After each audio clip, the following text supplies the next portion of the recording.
कम से कम आज की रात मुझे मेरी बेटी के साथ अकेला छोड़ दो। उसने मेरी बच्ची को मुझसे छीन लिया।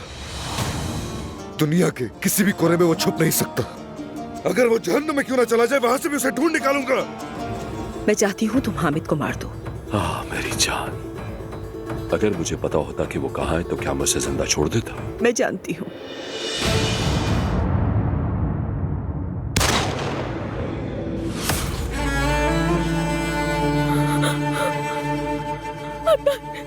अदनान, आंखें खोलो। अदनान, आंखें खोलो, आंखें खोलो।